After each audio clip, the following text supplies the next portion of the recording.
Welcome. तो आपका स्वागत है इस यूट्यूब चैनल पे।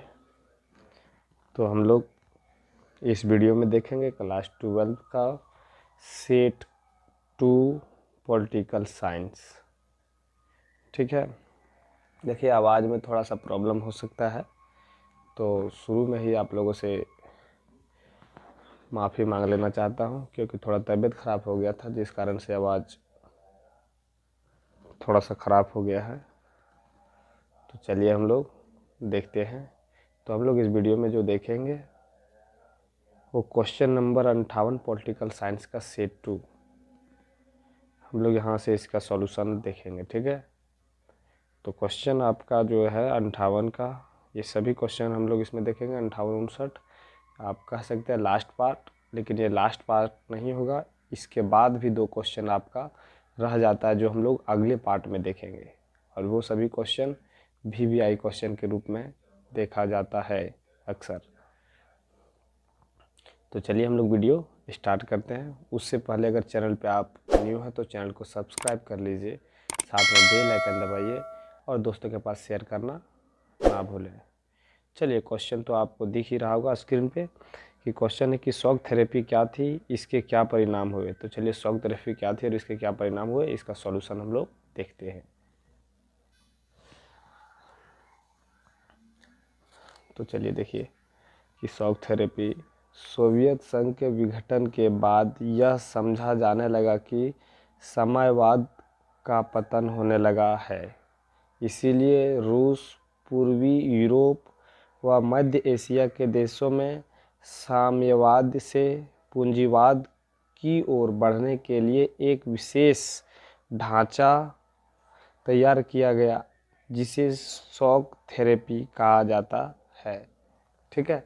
तो उम्मीद है कि आपको समझ में आया कि जब यहाँ पे सोवियत संघ का विघटन हो गया और विघटन होने के बाद साम्यवाद का पतन होने लगा, तो इसीलिए रूस और पूर्वी यूरोप व मध्य एशिया के देशों में साम्यवाद से पूंजीवाद की ओर बढ़ने के लिए, जो साम्यवाद था जो सोवियत संघ की तरफ थे, वो क्या हुआ कि पूंजीवादी जो संयुक्त राष्ट्र अमेरिका की, उसकी ओर बढ़ने के लिए एक विशेष ढांचा तैयार किया गया, उसी जिसे शॉक थेरेपी के नाम से जाना गया। ठीक है। इसका उद्देश्य साम्यवादी अर्थव्यवस्था को पूरी तरह खत्म करना था, और इसका उद्देश्य क्या था कि जो सोवियत संघ के जो साम्यवादी व्यवस्था था उसको ख़त्म करना था। यह मॉडल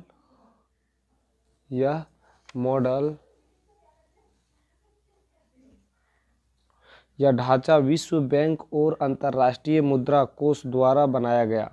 और ये जो मॉडल बनाया गया वो किसके द्वारा बनाया गया? विश्व बैंक और अंतर्राष्ट्रीय मुद्रा कोष के द्वारा बनाया गया। इसमें राज्य संपदा के निजीकरण और व्यावसायिक स्वामित्व को तुरंत अपनाने की बात शामिल की गई। और इसमें क्या हुआ कि राज्य संपदा को निजीकरण और व्यावसायिक स्वामित्व की तुरंत अपनाने की बात शामिल की गई थी। ठीक है। शॉक थेरेपी के निम्नलिखित परिणाम है। शॉक थेरेपी के निम्नलिखित परिणाम है। जो पहला देखिए कि 1990 ईस्वी में अपनाई गई शॉक थेरेपी से पूरे क्षेत्र को अर्थव्यवस्था तहस नहस हो गई और इस क्षेत्र की जनता को बर्बाद की मार झेलनी पड़ी। क्या है कि जब 1990 के ईस्वी में अपनाई गई शॉक थेरेपी से पूरे क्षेत्र में अर्थव्यवस्था जो था तहस नहस हो गया। ठीक है। और इस क्षेत्र में जनता को बर्बाद हो गए, उसकी मार झेलनी पड़ी। ठीक है। ये पॉइंट नंबर 1 था। पॉइंट नंबर 2 हम लोग देखते हैं कि रूसी मुद्रा रूबल के मूल्य में नाटकीय ढंग से गिरावट आई। मुद्रास्फीति इतनी ज़्यादा बढ़ी कि लोगों की जमा पूंजी जाती रही। अब कह रहा है कि रूसी मुद्रा रूबल के मूल्य में नाटकीय ढंग से गिरावट आई और मुद्रास्फीति इतनी ज़्यादा बढ़ी कि लोगों की जमा पूंजी जो रखा हुआ था वो ख़त्म हो रहा था। तीसरा पॉइंट है कि सामूहिक खेती की प्रणाली समाप्त हो चुकी थी। जो सामूहिक खेती की प्रणाली तो समाप्त हो चुकी और लोगों को सब खाद्यान्न की सुरक्षा मौजूद नहीं रही और लोगों के जो सब खाद्यान्न की सुरक्षा जो था वो मौजूद नहीं रही। रूसों ने खाद्यान्न का आयात करना शुरू किया। सन 1999 ईस्वी में वास्तविक सफल घरेलू उत्पाद 1989 ईस्वी की तुलना में कहीं नीचे था। क्या कह रहा है कि 1999 में वास्तविक सफल घरेलू उत्पाद जो था 1989 की तुलना में नीचे ही था। ठीक है, पुराना व्यापारिक ढांचा तो टूट चुका था लेकिन इसकी जगह कोई वैकल्पिक व्यवस्था नहीं था। पुराना ढांचा तो टूट चुका था लेकिन इसके जगह पे कोई दूसरा वैकल्पिक जगह नहीं पाई थी। ठीक है इस तरह से शॉक थेरेपी का जो यहाँ पे परिणाम था और आप लिख सकते हैं। ठीक है, चाहे तो इस तरह से आप क्वेश्चन नंबर 58 का हल लिखेंगे। ठीक है, तो चलिए हम लोग देखते हैं क्वेश्चन नंबर 58 का और करके जो क्वेश्चन दिया हुआ है उस क्वेश्चन का सॉल्यूशन। क्वेश्चन कह रहा है आपको कि 1990 के दशक में भारतीय जनता पार्टी के उदय व विकास पर एक लेख लिखिए। तो चलिए हम लोग एक लेख लिखते हैं। भारतीय जनता पार्टी वास्तव में जनवरी 1980, ठीक है, यहाँ पे आपका होगा 1980 में अस्तित्व में आई। इससे पहले अब भारतीय जनसंघ के नाम से जाने जाते थे। जो भारतीय जनता पार्टी अभी जो है बीजेपी है वो पहले भारतीय जनसंघ के नाम से जाने जाते थे। आपातकाल में संघ के भी प्रमुख नेता व कार्यकर्ता जेल में बंद थे। जिसमें आपातकाल हुआ था इंदिरा गांधी के समय में, तो फिर क्या था कि उस समय जो जनसंघ के नेता भी जेल में बंद थे। जनता पार्टी के गठबंधन की प्रक्रिया में जनसंघ ने सक्रिय व महत्वपूर्ण भूमिका निभाई। और यहाँ पे है कि जनता पार्टी की गठबंधन में जनसंघ ने सक्रिय भूमिका निभाई। जयप्रकाश नारायण के परामर्श व आशीर्वाद से तत्कालीन प्रमुख विरोधी दलों ने अपने अपने दलों का एक दूसरे में विलय कर जनता पार्टी का गठन किया। और क्या हुआ कि उस समय जो जयप्रकाश नारायण जी थे वो आपातकाल के समय उसके नेतृत्व में, या फिर आप कह सकते हैं कि इसके आशीर्वाद से सभी जो छोटे छोटे दल थे वो विलय होकर एक जनता पार्टी का गठन किया। ठीक है, भारतीय जनसंघ जो कि एक हिंदूवादी पार्टी मानी जाती थी, जो भारतीय जनसंघ थी वो एक हिंदूवादी पार्टी मानी जाती थी। ये भी अपनी विचारधारा में उदारवादी दृष्टिकोण का समायोजन करते हुए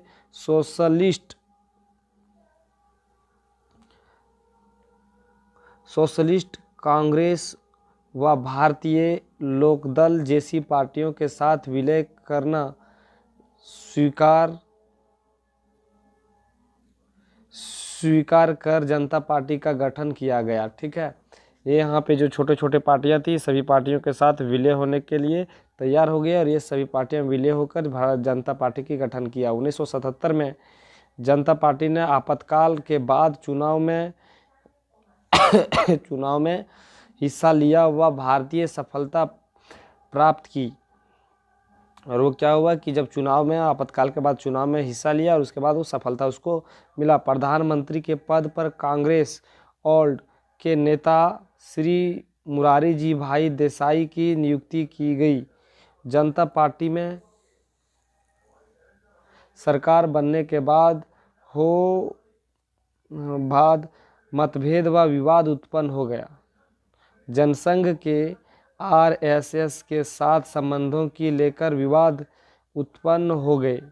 उधर चौधरी चरण सिंह व बाबू जगजीवन राम को भी दबाव की राजनीति के चलते उप प्रधानमंत्री के पद पर नियुक्त करना पड़ा। इस प्रकार जनता पार्टी आए दिन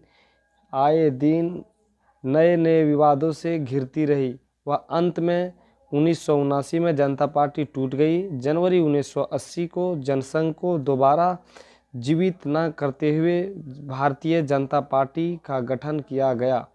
ठीक है, तो उम्मीद है कि आपको समझ में आ गया कि जब ये इनकी सरकार आई, सरकार आने के बाद लोगों के बीच में मनमुटाव होने लगा और दिन ब दिन अनेक प्रकार के विवाद उत्पन्न होने लगे और इस कारण से 1979 में ये पार्टी जो थी वो टूट गई। और यहाँ पे टूटने के बाद जनसंघ, भारतीय जनसंघ दोबारा जीवित नहीं किया गया, उसके जगह पर भारतीय जनता पार्टी का गठन किया गया। ठीक है, इस बार की भारतीय जनता पार्टी पुरानी जनसंघ से भिन्न थी। इस बार की भारतीय जनता पार्टी का आधार व्यापक किया गया। यह जनसंघ को अपनी हिंदूवादी पूंजीपतियों को पार्टी में शामिल किया गया। ठीक है, तो आप चाहे तो ये लिखना चाहेंगे तो लिखिए, नहीं तो आप जो वहाँ तक जो अभी लास्ट पार्ट आपको पैराग्राफ तक दिखाए थे वहीं तक आप लिखिए। ठीक है, और उम्मीद है कि ये आपको समझ में आ गया होगा। तो चलिए हम लोग क्वेश्चन नंबर 59 देखते हैं। 59 में कि सुरक्षा परिषद का संगठन एवं कार्य का वर्णन करें। तो चलिए हम लोग इसका वर्णन करते हैं। तो संयुक्त राष्ट्र संघ का कार्यकार अंग है जिस पर अंतर्राष्ट्रीय शांति व सुरक्षा बनाए रखने का दायित्व है। देखिए, संयुक्त राष्ट्र जो है सुरक्षा परिषद जो है, ठीक है, सुरक्षा परिषद जो है, ये सुरक्षा परिषद संयुक्त राष्ट्र संघ का कार्यकारी अंग है जिस पर अंतर्राष्ट्रीय शांति व सुरक्षा बनाए रखने का दायित्व है। ठीक है, इसके 5 अस्थायी सदस्य हैं। ये जो इसके 5 अस्थायी सदस्य हैं, संयुक्त राज्य अमेरिका, यूनाइटेड किंगडम, फ्रांस, रूसी संघ व चीन, इसके 5 जो है अस्थायी सदस्य हैं। उसके बाद इसके 10 अस्थायी सदस्य हैं जिन्हें 2 वर्ष के महासभा चुनती है।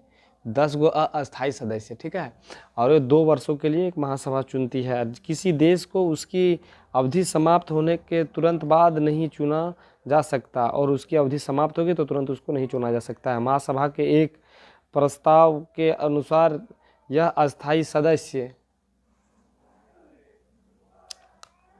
एक विशेष फॉर्मूले के अनुसार चुने जाते हैं। एक विशेष फार्मूला है, इसके अनुसार चुना जाता है। 5 जो फार्मूला इस प्रकार है, 5 अफ्रो एशिया देश से, 2 पश्चिमी यूरोप से, 1 पूर्वी यूरोप से तथा 2 लैटिन अमेरिका देशों से होना चाहिए। यह भी ध्यान में रखा जाता है कि अंतर्राष्ट्रीय शांति व सुरक्षा को बनाए रखने में उसका क्या योगदान रहा है, और ये भी ध्यान में रखा जाता है कि जो अंतर्राष्ट्रीय सुरक्षा है को बनाए रखने के लिए उसका क्या ध्यान होता है। ऐसी व्यवस्था की गई है कि विश्व के सभी क्षेत्रों को सुरक्षा परिषद में स्थान मिल सकते हैं, और ऐसी व्यवस्था किया गया है कि विश्व के सभी क्षेत्रों को सुरक्षा परिषद में स्थान मिल सकता है। ठीक है, तो चलिए हम लोग आगे देखते हैं सुरक्षा परिषद के कार्य क्या हैं। तो चलिए देखते हैं। तो सुरक्षा परिषद के निम्न कार्य हैं। देखिए, पहला कार्य अंतर्राष्ट्रीय विवादों का शांतिपूर्ण निपटान करना। ठीक, दूसरा कार्य शांति के भंग होने या आक्रमक को बाध्यकारी तरीके से रोकना। ठीक है, दूसरा काम इसका है। तीसरा इसका है क्षेत्रीय व्यवस्था तथा अध्याय 12 के अंतर्गत न्यायिक व्यवस्था पर अपने नियंत्रण का प्रयोग करना। ठीक है, चलिए पॉइंट नंबर 4 दिया हुआ है कि महासभा को अपनी वार्षिक रिपोर्ट प्रेषित करना। और 5वां अंतर्राष्ट्रीय न्यायालय के निर्णय को लागू करना। ये 5 पॉइंट इस प्रकार के कार्य हैं सुरक्षा परिषद के। इसमें से और कार्य भी होता है, लेकिन हम लोग मुख्य पॉइंट यहाँ पे हम लोग लिखे हैं। तो उम्मीद है कि ये आपको सुरक्षा परिषद के संगठन एवं इसके कार्य समझ में आ गया होगा। ठीक है, तो चलिए इसका अथवा करके क्वेश्चन दिया हुआ है, इस क्वेश्चन को हम लोग देख सकते हैं, क्योंकि सेट 1 में भी ये क्वेश्चन पूछा गया था जो अथवा में दिया हुआ है। क्वेश्चन है कि किन कारणों से 1969 में कांग्रेस पार्टी विभाजित हुई थी, व्याख्या कीजिए। तो चलिए हम लोग व्याख्या करते हैं। कांग्रेस में प्रभावशाली वरिष्ठ नेताओं का गुट जिसे सिंडिकेट के नाम से जाना जाता था। देखिए, कांग्रेस में प्रभावशाली वरिष्ठ नेता थे जिसे सिंडिकेट के नाम से जाना जाता था। ने जो नेता लोग थे ने इंदिरा गांधी को यह सोचकर प्रधानमंत्री पद पर आसीन करवाया था कि वे इंदिरा गांधी के अपने अनुसार संचालित करवाने में कायम होंगे। क्या हुआ कि जो सिंडिकेट लोग थे, तो सिंडिकेट लोग इंदिरा गांधी जी को इसलिए प्रधानमंत्री पद पर बैठाया क्योंकि उनको लगा कि हमारे मन के हम जो कहेंगे हम अपने अनुसार इनको संचालित करेंगे। लेकिन इंदिरा गांधी ने स्वयं स्वतंत्र निर्णय लेना शुरू कर दिए और इसने खुद स्वतंत्र निर्णय लेना शुरू कर दिया, जिससे इस गुट से उनके संबंध बिगड़ने लगे और जिसके कारण इस गुट जो सिंडिकेट गुट थे इससे उसका रिश्ता बिगड़ने लगा। अंततः 1969 में राष्ट्रपति पद के चुनाव में उम्मीदवार के प्रश्न पर टकराव चरम पर पहुंच गया और जब 1969 में राष्ट्रपति पद के चुनाव के उम्मीदवार जो थे उसके बीच में टकराव हो गया और उत्पन्न हो गया, ठीक है। कांग्रेस के अधिकृत उम्मीदवार नीलम संजीव रेड्डी इंदिरा गांधी के सीधे विरोधी के कारण चुनाव हार गए।